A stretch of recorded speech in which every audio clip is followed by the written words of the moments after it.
The Bloop, an ocean horror story. The sea was calm as the Starlight, a research vessel, drifted above a trench deep in the South Pacific. Beneath it, two divers, Marina and Jack, descended slowly into the abyss. Their mission was to investigate the source of an odd sound that had baffled scientists for years. The Bloop, an ultra-low-frequency noise, heard across vast distances underwater. Some claimed it was just icebergs shifting, but others whispered darker theories. Jack checked his gauge. "We're almost 500 meters down," his voice crackled over the radio. "You good?" Marina's voice came back steady. "Yeah, but it's darker than I expected. The lights barely cut through this murk." Indeed, the darkness below seemed alive, pressing in on them as they sank deeper into the trench. Their powerful dive lights only illuminated a few feet ahead, making the water around them feel like an endless inky void. "Think we'll find anything down here?" Jack asked, trying to keep his voice light. "Let's hope not," Marina responded, but there was a nervous edge in her tone.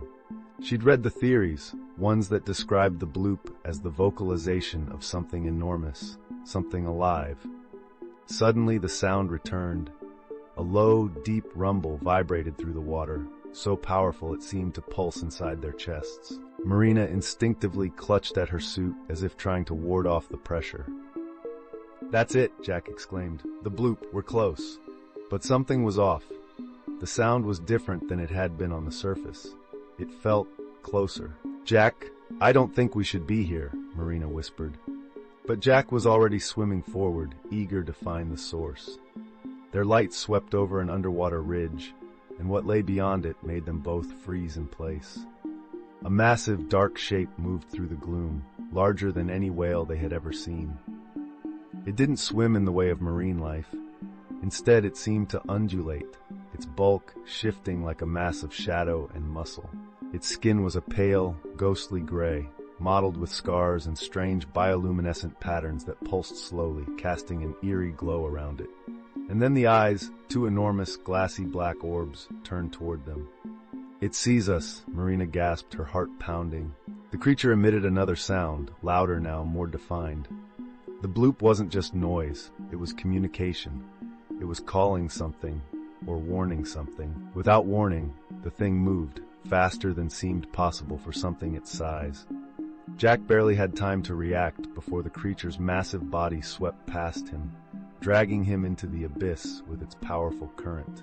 "Jack!" Marina screamed, but he was already gone, swallowed by the darkness. Her breathing quickened, panic setting in. She spun around, her lights frantically cutting through the void, but there was nothing but the endless black. The Bloop came again, this time so loud it rattled her bones, and then another sound, higher pitched, responding to the first. It wasn't alone. Marina's mind raced as she desperately tried to swim upward, her heart hammering in her chest. She could feel the water around her shifting, disturbed by massive bodies moving unseen in the deep. They were all around her now, hunting. She pushed herself faster, but it was no use. Something brushed against her leg, something slick and cold. She screamed, kicking wildly, but it only seemed to draw the creatures closer. As her vision began to blur from the pressure of the depths, Marina realized the horrible truth.